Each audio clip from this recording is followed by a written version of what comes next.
आज का leet code problem है नंबर ऑफ़ एटम्स। इसमें हमारे पास क्या दिया हुआ है कि जैसे हमारे पास एक फॉर्मूला है H2O, तो हमें इसमें क्या रिटर्न करना है कि हमारे पास कितने हाइड्रोजन और कितने ऑक्सीजन है। जैसे हमारे पास H जो है वो 2 होंगे और ऑक्सीजन जो है वो एक ही होगा, तो H2O। देन उसके बाद जैसे इस एग्जांपल में हमारे पास MgO2 OH2 है, तो इसमें हमारे पास हाइड्रोजन कितने आएंगे, 2 आएंगे, ऑक्सीजन कितने आएंगे, 2 आएंगे, और मैग्नीशियम कितने होंगे, 1 होंगे। तो हमें ऐसे ही रिटर्न करना है। तो इस क्वेश्चन में हम क्या करेंगे, इस क्वेश्चन में हम स्टैक यूज़ करेंगे। हम क्या करेंगे, स्टैक में हमारे एलिमेंट्स जो हैं वो पुश करते जाएंगे फ्रॉम बैक, यहाँ से n-1 से। n-1 से क्यों, क्योंकि जब हमारा ये जो नंबर होगा हमारे लिए ये बहुत इंपॉर्टेंट है, क्योंकि हमें ये मल्टीप्लाई करना पड़ेगा ब्रैकेट के अंदर वाले जो भी हमारे एलिमेंट्स होंगे उनके साथ। ठीक है, तो हम क्या करेंगे, यहाँ पे हम स्टैक यूज़ करेंगे और उसको उल्टा यानी कि पीछे से आइट्रेट करेंगे और पीछे से स्टोर करेंगे। और हम क्या करेंगे, एक मैप ले लेंगे जिसमें हम स्टोर करेंगे कि कौन से एलिमेंट के कितनी बार वो प्रेजेंट है हमारे फॉर्मूले के अंदर। ठीक है, तो सबसे पहले एक स्टैक ले लेते हैं, एक हमारी रिजल्ट स्ट्रिंग ले लेते हैं जो हमें रिटर्न करनी है। हमारा काउंट की हर एलिमेंट का हम चेक करेंगे वो कितनी बार प्रेजेंट है, और एक हम मल्टीप्लायर ले लेंगे जिससे हमें मल्टीप्लाई करना है। जब हम जैसे हाइड्रोजन का अभी तो 1 काउंट है ना, तो जब उसको 2 से मल्टीप्लाई करेंगे यहाँ पे, तो उसका हमें ये मल्टीप्लायर जो है ये भी तो पता होना चाहिए ना क्या है। जैसे यहाँ पे 2 था, फिर ब्रैकेट के बाद हमारा मल्टीप्लायर जब हम SO3 के लिए देखेंगे तो हमारा मल्टीप्लायर 4 हो जाएगा। 2 यहाँ से आएगा, 2 यहाँ से आएगा, तो उस चीज़ को हैंडल करने के लिए हम एक मल्टीप्लायर वर्ड ले रहे हैं, वेरिएबल ले रहे हैं। आए अपने फॉर्मूला का साइज़ ले लेंगे। अब हम n-1 से आइट्रेट करना स्टार्ट करेंगे 0 तक। अब इसमें हम सबसे पहले क्या करेंगे, चेक करेंगे कि अगर हमारा जो फॉर्मूला जो है, जो हमारा करंट इंडेक्स पे जो हमारा अल्फ़ाबेट, वो जो भी चीज़ प्रेजेंट है, क्या वो अल्फ़ाबेट है या वो नंबर है या लोअर करेक्टर है या वो अपर करेक्टर है, तो वो चीज़ हमें चेक करनी पड़ेगी। सबसे पहले तो अगर वो अल्फ़ाबेट मतलब कि लोअर केस भी हो सकता है, अपर केस भी हो सकता है। देखो, हमारा जो भी एलिमेंट होता है वो हमेशा अपर केस से स्टार्ट होता है, और अगर हमें कभी लोअर केस मिलता है उसका मतलब है कि वो एक ही एलिमेंट है। जैसे मैग्नीशियम है, मैग्नीशियम के अंदर 2 लेटर हैं पर एक स्मॉल है, इसका मतलब वो कोई नया एलिमेंट नहीं है, वो सेम एलिमेंट ही है। तो उस चीज़ को भी चेक करने के लिए एंड इफ़ साथ में इट इज़ लोअर केस,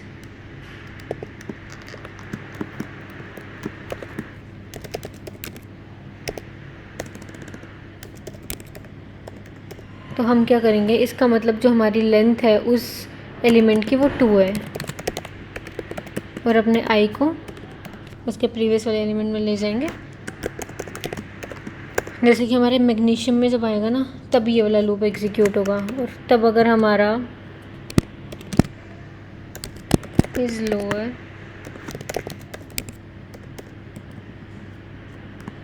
तो I-, अगर अभी भी कुछ लोअर ही है तो हम I-, करेंगे और लेंथ को अपनी इंक्रीज़ कर देंगे कि हमारी जो लेंथ है वेरिएबल की, वेरिएबल मतलब कि जो हमारा एलिमेंट है उसको इंक्रीज़ कर देंगे।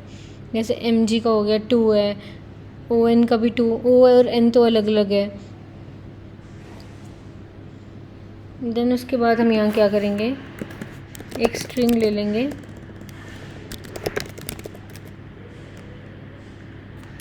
जिसमें हम स्टोर करेंगे हमारी सब स्ट्रिंग।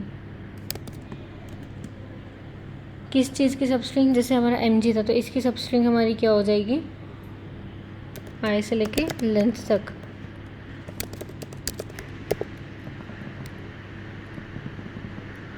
ठीक है, और हमने जो एक मैप लेना था जिसमें हम अपने स्ट्रिंग का काउंट जो है वो स्टोर करके रखेंगे।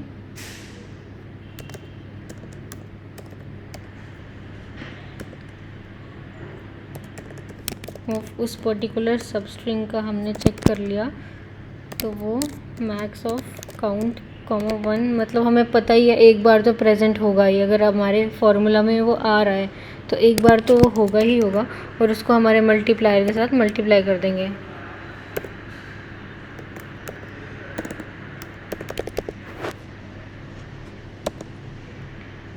और हमारा काउंट को जो है हम रीसेट कर देंगे नेक्स्ट एलिमेंट के लिए। एल्स इफ अगर हमारा जो है वो जो हमारा नेक्स्ट आता है वो हमारा क्या है, अपर केस है, इज अल्फ़ाबेट।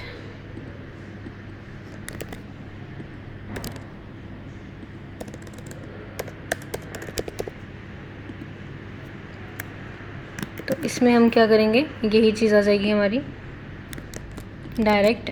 वहाँ पे तो हमें लेंथ चेक करनी पड़ रही है, यहाँ पे हमें लेंथ चेक नहीं करने की ज़रूरत, क्योंकि अपर केस वाला जो भी होगा, जब भी होगा, जो सिंगल वाला होगा उसकी लेंथ हमेशा 1 नहीं होगी। जैसे हमारा ऑक्सीजन हो गया, हाइड्रोजन हो गया, नाइट्रोजन हो गया, ये सब एक ही होता है। सल्फ़र हो गया, एक ही लेंथ के होते हैं, मतलब सिर्फ एक ही होता है इनमें, ठीक है। और एल्स इफ अगर हमारा डिजिट है,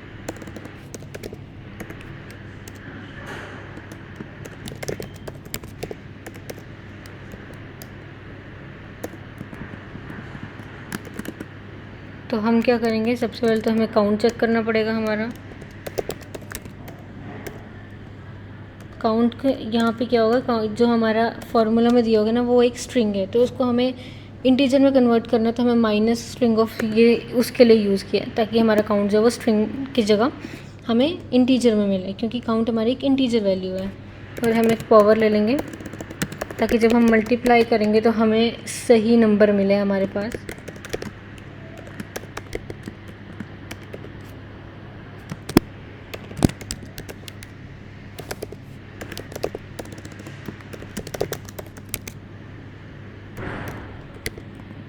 अब हम उसके प्रीवियस वाला भी चेक करेंगे कि क्या वो भी, अगर जैसे यहाँ पे था 2 × 2, अगर वो भी एक नंबर है तो हमें क्या करना पड़ेगा, हमारा चेंज करना पड़ेगा काउंट।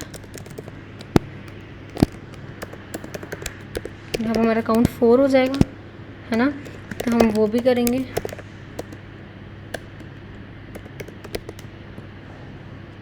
-0 ताकि इंटीजर वैल्यू में कन्वर्ट हो जाए, और अपनी पावर को वापस से इंक्रीज़ कर देंगे।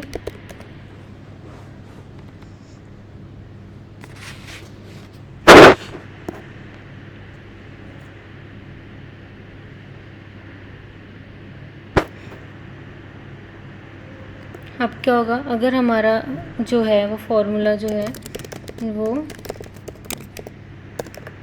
फॉर्मूला ऑफ आई जो है वो that is equal to this, यानी कि क्लोज वाला ब्रैकेट, तो हमारे पास क्या होगा, हम उसको स्टैक में पुश कर देंगे। हमारा स्टैक मल्टीप्लायर को, उस वाले को, हमारा मल्टीप्लायर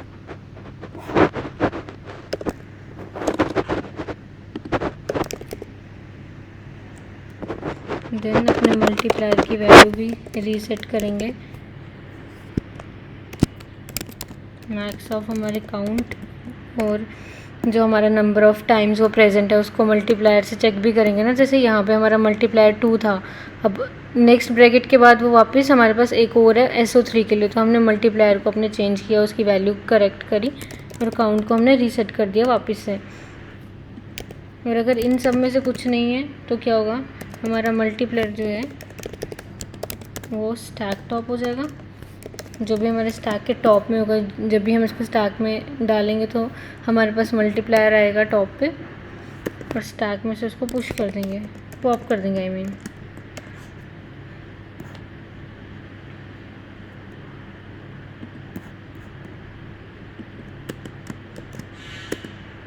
देन क्या होगा,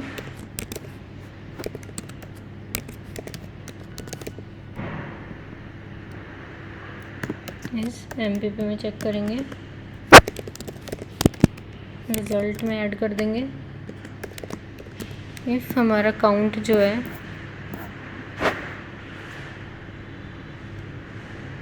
दैट इज़ ग्रेटर देन 1, मतलब वो नंबर जो एक से ज़्यादा बार प्रेजेंट है, तो उसको हम अपने रिज़ल्ट में स्ट्रिंग में कन्वर्ट करके जो है उस नंबर को अपने एलिमेंट के साथ डाल देंगे और एंड में हम अपने रिज़ल्ट को रिटर्न कर देंगे।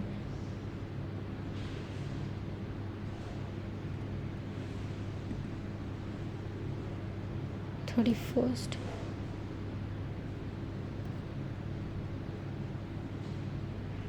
यहाँ पे।